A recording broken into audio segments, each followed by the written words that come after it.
BJP MLA Rakesh Reddy స్థాయిని మర్చి మాట్లాడుతున్నారని మంత్రి కొండ సురేఖ అన్నారు. ఎర్రచందనం వ్యాపారం చేసే రాకేష్ రెడ్డి కోమటిరెడ్డిపై చేసిన వ్యాఖ్యలు అత్యంత హేయమైనవని అన్నారు. తెలంగాణ ఉద్యమ సమయంలో మంత్రి పదవి వదులుకున్న గొప్ప వ్యక్తి అని అన్నారు.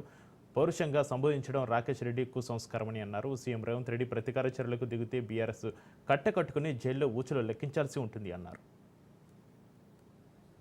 కలెక్టర్కు చెప్పడంలో తప్పేముంది? చెప్తాం, ఎందుకు అధికారంలో ఉన్నాము మేము, మా ఓడికి ఉన్నాడు పని చేయండి అని చెప్తాము.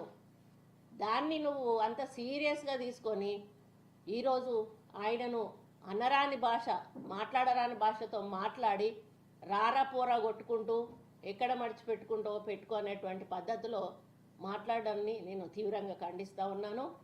మరి ఒకవేళ నిజంగానే నువ్వు అన్నదాన్ని దృష్టిలో పెట్టుకొని నీకు అక్కడ మరి నీ చెక్కల బిజినెస్ ఏదైతే ఉందో, గంధపు చెక్కల బిజినెస్, మరి అది మడతపెట్టి పెడితే మరి ఎక్కడికి పోతావో నువ్వు ఒకసారి ఆలోచించాలి. నీ మీద కేసులు కూడా ఉన్నాయి, మరి ఆ కేసులను కూడా తవ్వి తీస్తే నువ్వు ఎక్కడికి పోతావో ఆలోచించాలి.